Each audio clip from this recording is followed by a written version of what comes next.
Sasa kwa ukubwa wa da'wa hii nitawakumbusha baadhi ya matukio nyingi.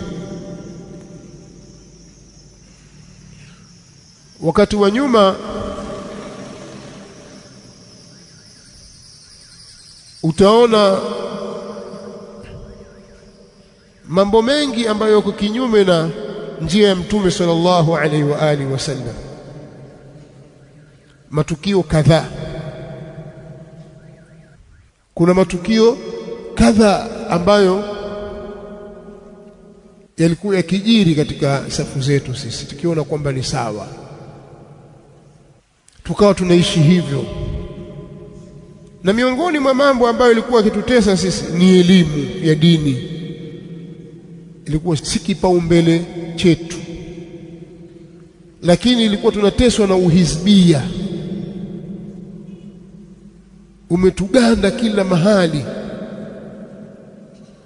Alwala walbara yetu haiko katika da'wa. Alwala walbara iko kwenye taasisi fulani.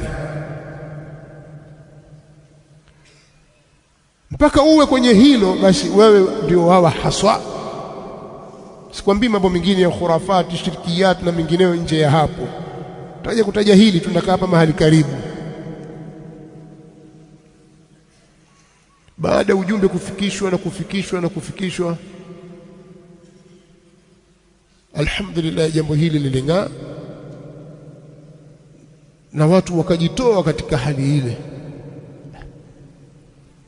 Walipoifahamu da'wa salafia, wakaiona ile neema iliyomo ndani yake, ndio wakayaona mapungufu yaliyokuwa wale ambao wameshikamana nayo. Siku zote ukitaka kujua ladha ya kitu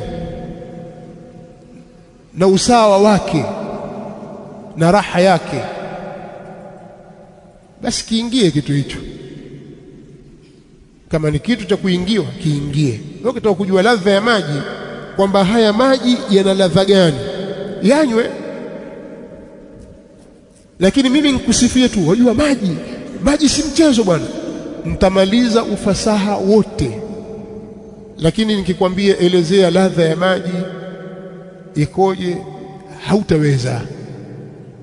Itakuwa ni kwa kusikia tu, ule uhakika wake uje upate. Au ukiwa katika jambo fulani baya, uko mahali pachafu penye harufu mbaya, ukikaa utaizoea harufu ile. Hutaweza kujua ile harufu mbaya mpaka utoke pale uende mahali penye harufu nzuri, au kwenye harufu ya kawaida. Toka pale uje hapa.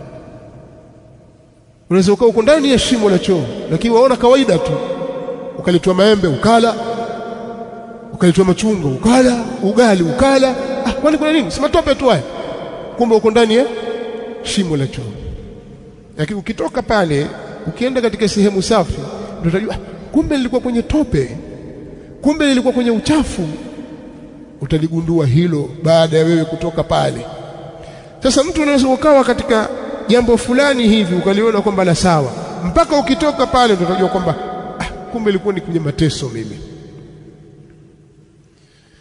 Ndio pale utamwona mtu aliyekaa katika da'wa salafia akajifunza akafuatilia, ni tofauti na yule ambaye bado yuko katika mambo yake ya uhizbia, haoni tofauti. Atauliza, hivi hii salafi hii ina tofauti gani na wale wanaoitwa hizbi wale? Hivi kuna... Ukisikia swali hilo unajua kwamba bado yuko huko. Hata umweleza wajua kuna hivi, kuna misingi hii, wajua mimi bado toka. Ukishatoka utajua. Toka kwenye hilo shimo kwanza. Ukikaa ukasoma ukafuatilia utaona wallahi nilikuwa napoteza umri wangu. Na hivyo ndivyo walivyo masalafu wote. Huwezi kumrudisha nyuma alikotoka. Lakini mnadhani ni kitu gani kilichopelekea watu kuyaacha walionayo huko? Na pengine wengine walikuwa na maslaha ima ya kiuongozi au na mambo mbalimbali. Kwa nini walitoka huko wakaenda kwingine? Ni wazi kwamba jawabu ni kuwa ni baada ya kufanyika ulinganizi wa haki. Juhudi zilifanyika na Allah akazitia taufiki.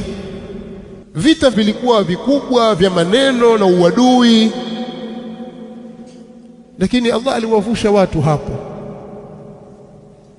Hivi leo tutaanza kukaa na kujadili kwamba wale jamaa hivi itakuwa tupanga njama eti dhidi ya watu fulani, eti mikakati yetu sisi ni kupambana na watu fulani kwa sababu wana mashule, wana hiki, hizbiyuna wote. Hiyo agenda hiyo sisi tushavuka hapo. Tuanze kukaa kuandika makala asifanye hivi, wakati huo ushapita. Kuna mambo ya msingi yako mbele yetu yatakiwa sisi tuyaangalie. Nini? Kwa sababu tayari ule uelewa ushakuwa mkubwa na safari ishasonga mbele. Haturudi nyuma tena. Lakini nataka kusema ni kwamba juhudi zilifanyika na Allah akazitia taufiki. Kwa lazima ifanyike juhudi. Walladhina jahadu fina lanahdiyannahum subulana wa inna Allaha lama'al muhsinin. Na wale waliojipinda kwa ajili yetu sisi, umefanya juhudi kwa ajili ya Allah, sisi tutawaongoza na kuwabainishia zile njia zetu, kwa sababu turuqul khairi kathira, njia za khairi ni nyingi. Kwa hiyo sisi tutawafungulia milango na njia za khairi. Lanahdiyannahum subulana, na hao ni muhsinun, na Allah yu pamoja na wenye kufanya ihsan. Wal ihsan an ta'budu Allah ka'annaka tarahu fa in lam takun tarahu fa innahu yarak. Haya ni maneno ya Mtume sallallahu alayhi wa alihi wasallam. Allah yuko pamoja na watu wa aina hii.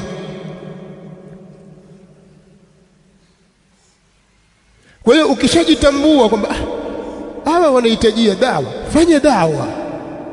Hawa wanahitajia bayani, wabainishie watu. Dawa inahitaji kuelezwa, waeleze watu. Lakini kuna uadui, ndiyo uadui upo.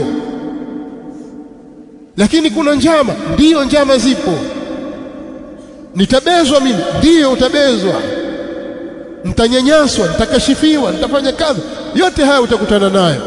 Lakini hiyo ndiyo njia ya kuwasalimisha watu na kuwatoa watu kusikokuwa sawa, kuwapeleka kwenye usawa. Sasa na waulizeni, mfano zile juhudi zote zilizofanyika